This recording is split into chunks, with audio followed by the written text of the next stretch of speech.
de faire avec vous une recette de Kinder Pingui fait maison, un goûter pour les enfants mais pas seulement, parce que j'en ai fait la semaine dernière pour essayer et mon mari a tout mangé, donc c'est pour vous dire que les petits et grands.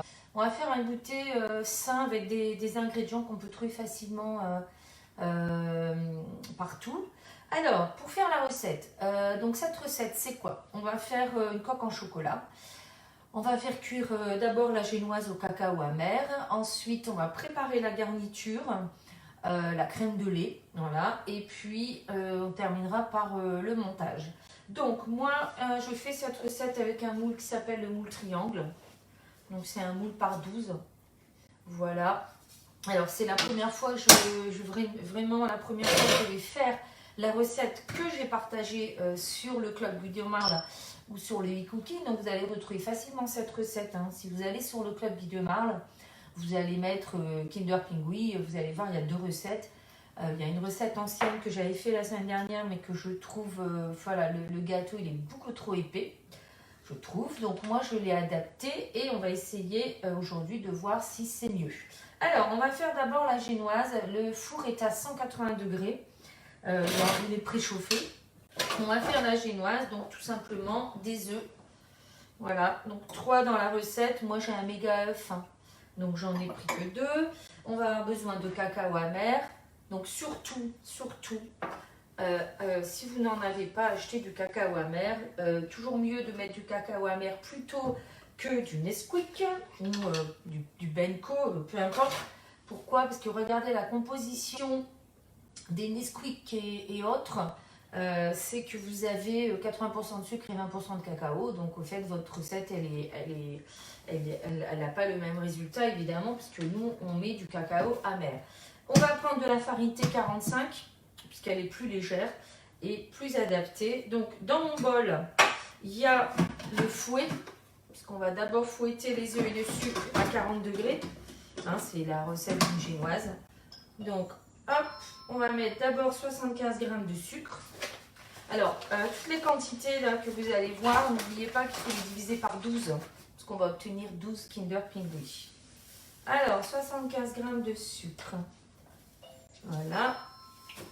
Et on va mettre 3 œufs. Donc, vous allez voir que moi, mes œufs, j'en ai pris que 2, parce que j'en ai un qui comporte, depuis quelques temps, là, j'ai une poule qui me fait des œufs avec des méga œufs avec 2 jaunes. Voilà. Donc, j'ai mis le sucre et les œufs et je vais lancer ça 5 minutes 40 degrés, vitesse 5. Pendant ce temps-là, le e-cooking travaille.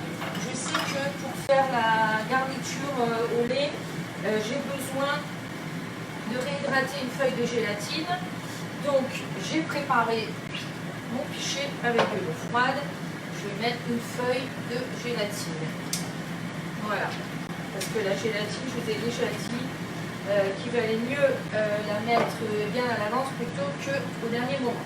On est en train de chauffer les œufs et le sucre à 40 degrés, donc à la température d'un bain-marie, pour faire la génoise au cacao. Donc le cacao, je vous rappelle, cacao amer.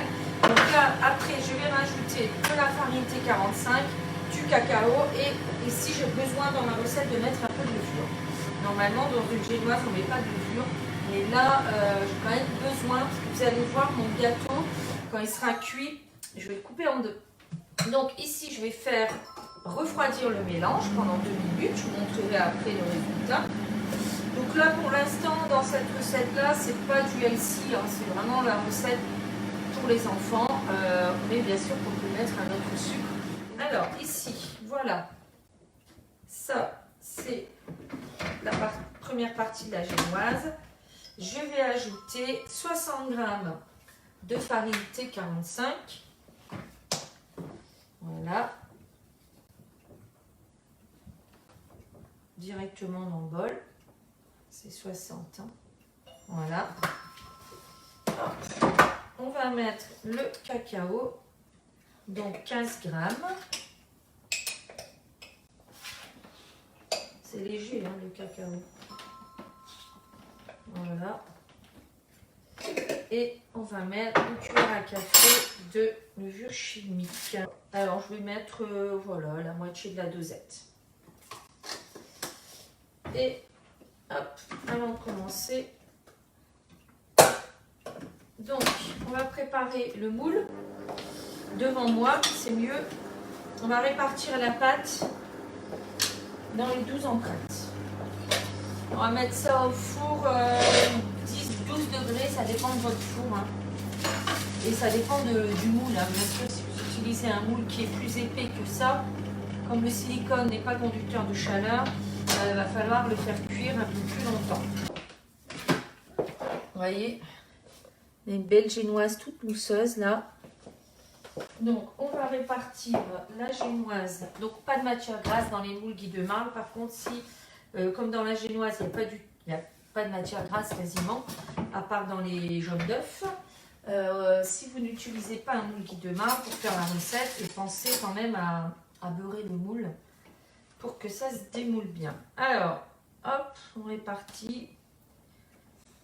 Donc, je ne sais plus si c'est à vous, j'ai déjà dit, on commence doucement.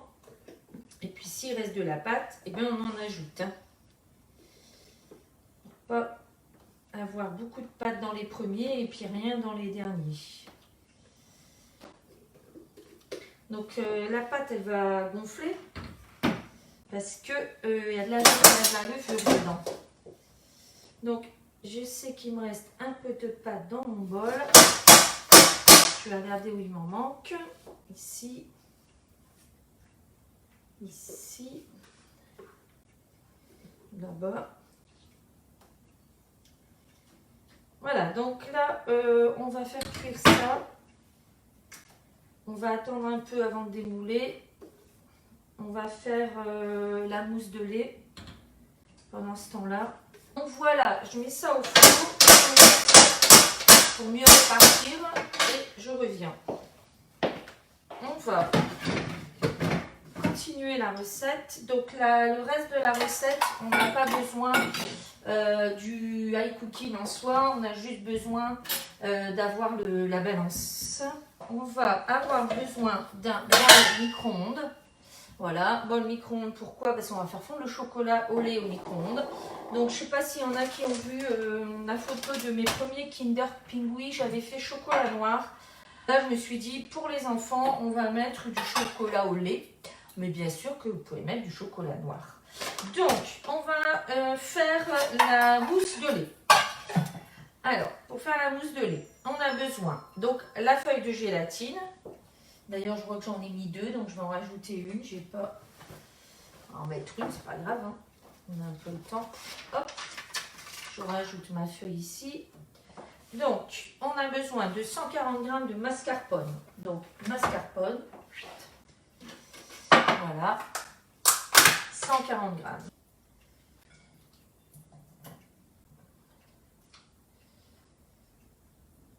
Voilà.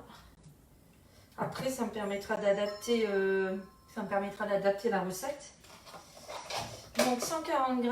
Ensuite, on a besoin de lait concentré sucré. Donc ça, c'est du lait concentré sucré fait maison avec high cooking, hein, parce que vous savez que là-dedans, j'ai une recette de lait concentré sucré et ça conserve parce que là ça fait bien plus d'1 mois que j'ai fait mon lait concentré, donc c'est pratique parce que pour faire ma pâte à tartiner je vais avoir aussi besoin de lait concentré sucré, donc ça me permet d'utiliser. Donc là on en a 40 g, voilà, nickel.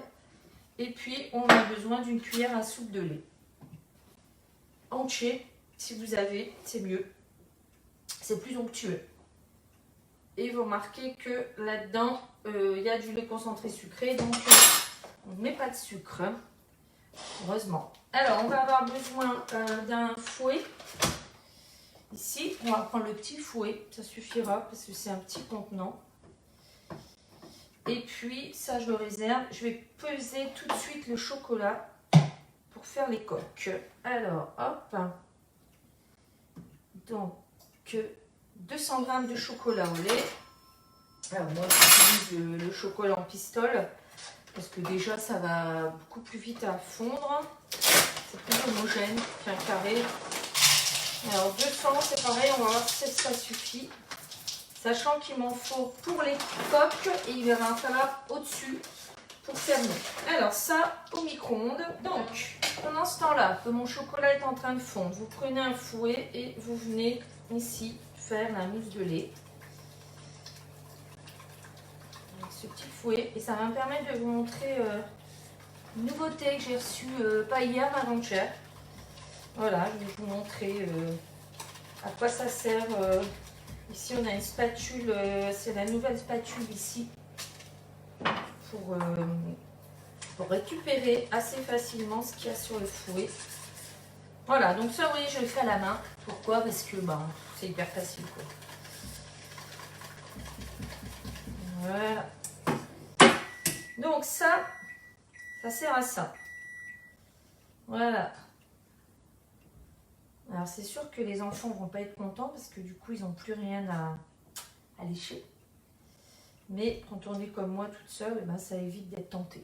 Voilà. La gélatine, je vous explique, on va mettre ça dans la mousse de lait. On va faire fondre donc une gélatine. Soit vous l'incorporez dans une préparation chaude, donc à au moins 50-60 degrés, soit vous faites comme moi. On va essorer la gélatine, on va la mettre au micro-ondes 30 secondes et on va venir l'ajouter dans la mousse de lait.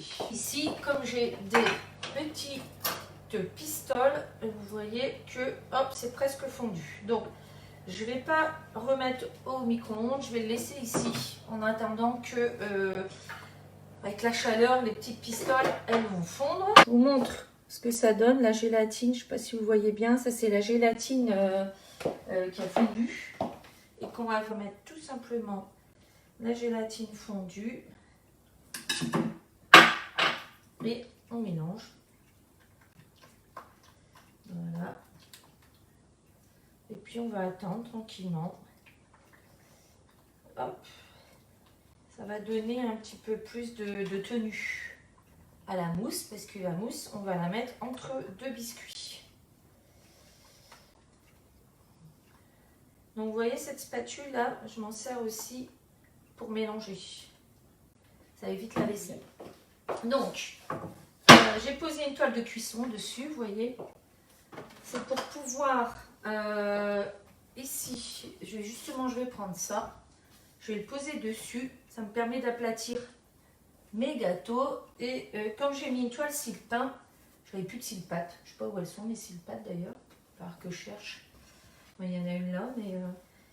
Donc, je vais attendre que ça refroidisse. Alors, mes gâteaux qui sont ultra moelleux. On va essayer de démouler ça ensemble. Alors, on y va. Alors, vous, quand vous faites cette recette, prenez votre temps. Hein, prenez le temps de démouler ça quand c'est bien froid, mettez-le même au frais. Hein. Bon. Donc, comme c'est un moule Guy de Marle, j'ai qu'à pousser. Voilà. Je décolle ce qui est là. Je fais délicatement parce que c'est vraiment... C'est bien, c'est ce que je voulais en fait. Hein. C'est ce que je voulais, un gâteau ultra moelleux. Si c'est pas moelleux, c'est pas bon. Hein, pingui. Voilà. Bon, ce qui est bien, c'est que... Alors, cette peau qui reste là dans le moule, c'est normal. Hein, avec des génoises, avec de la génoise, c'est tout à fait normal. Parce qu'une génoise, ça s'épluche. Et là, de ce fait-là, eh bien, j'ai pas besoin d'éplucher. Je gagne du temps parce que du coup, ma peau, là, que j'enlève normalement, elle reste dans le moule. Alors, hop, on pousse. Ça va être bon, je pense. Hein. Si vous n'avez pas le moule triangle, ben, vous pouvez prendre un autre moule. Il faut mieux que ce soit un moule individuel, hein, bien sûr. Et puis un moule en silicone comme les moules Guy de Marle pour que ça se démoule parce que sinon ça va être compliqué pour vous. Alors je sais que parmi vous il y en a qui ont déjà le moule triangle parce que j'avais travaillé dedans au premier confinement. Alors dans ce moule, tiens, puisque je vous ai... dans ce moule, vous pouvez faire entrée, plat, accompagnement, dessert, goûter. repas du soir. Vous voyez, moi j'ai déjà fait des tartes au maroilles dans ce moule-là. On met la pâte qui est un peu liquide hein, pour faire une tarte au maroilles. Et puis après on garnit. Donc ça je vais le laver. Voilà, il est tout propre. Alors, si chez vous, si vous faites la recette chez vous, prenez le temps de bien sécher le moule. À la limite, vous mettez, parce que là on va faire une coque en chocolat, donc on a besoin d'avoir un moule qui est bien, plus une goutte d'eau. Donc moi, vous voyez, je l'enroule dans un torchon qui va bien récupérer les petites gouttelettes. Mais sinon, chez vous, prenez le temps de le mettre 3-4 minutes dans un four à 90-100 degrés pour bien faire sécher le moule. Non. L'étape de montage. On va prendre son chocolat fondu. Vous voyez, il n'était pas tout à fait fondu. Je l'ai laissé hop de côté, comme ça tout est fondu. On va prendre le pinceau et puis on va venir mettre du chocolat dans les empreintes, donc dans le fond et sur les bords. Voilà. Alors ça aussi, pour faire cette étape-là, il faut que ce soit du chocolat de bonne qualité. Donc pâtisserie, et puis notre pinceau là il est aussi très pratique parce qu'il y a c'est du silicone mais il est long, donc hop, beaucoup plus malléable. Alors ici, voilà, on va mettre les 12, on va faire les 12. Normalement il devrait nous rester du chocolat pour venir mettre au-dessus après le montage. Ensuite, ce qu'on va faire, c'est qu'on va venir couper nos biscuits en deux.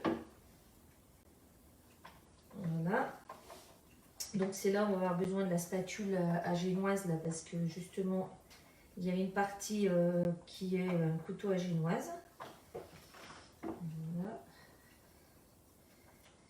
Donc vous allez voir, hein, après, bon là on va peut-être pas pouvoir démouler ça ensemble, hein, parce qu'il faut attendre aussi que le chocolat raffermisse, donc c'est pas grave, hein, comme d'habitude je vous ferai la petite vidéo du démoulage. Alors retournez votre plaque, c'est bien aussi pour voir là où il en manque. Voilà. Alors cette vidéo que vous êtes en train de suivre, vous savez que vous pouvez la regarder en replay si vous voulez. Moi je vais la récupérer pour la travailler certainement la mettre sur YouTube. Ça permettra d'ajouter aussi sur le club, parce que vous savez qu'on peut mettre des vidéos sur le club. Et vous surtout, vous pouvez aussi la partager. Ça fait connaître. Ça donne des idées à vos amis. Ça fait connaître les moules. Et puis aussi, ça leur donne aussi l'envie de faire maison.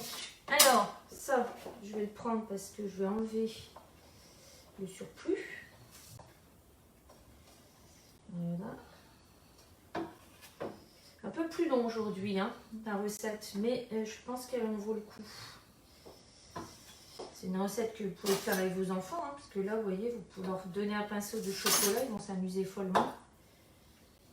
Voilà, donc j'enlève le surplus. Je regarde si j'en ai bien mis partout.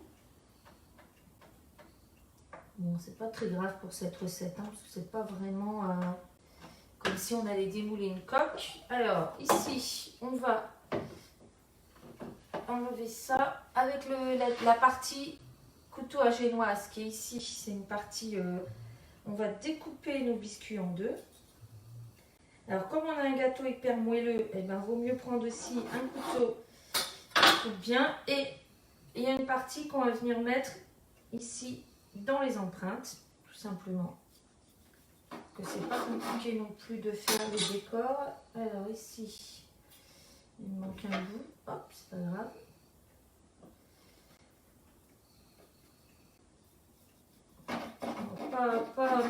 Pas express hein, la recette, mais tout à fait faisable par tout le monde.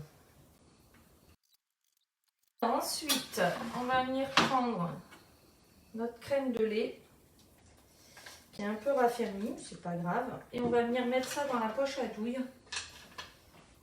On va répartir ça dans nos 12 triangles et on n'aura plus qu'à couvrir. Hop là, on laisse pas.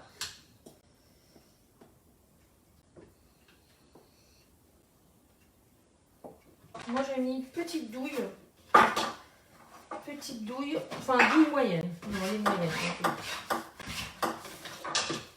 Alors, vous allez prendre vos emprunts et vous allez répartir la mousse au-dessus de tous les triangles. Alors, vous allez venir avec cette petite spatule. Donc, ça, je vais en reprendre un peu pour lui. Voilà, pas de raison que tout le monde ait la même quantité. Voilà. Et puis ensuite, hop, voilà. Et donc vous allez prendre les petits couvercles là et puis les reposer sur chaque empreinte en appuyant bien.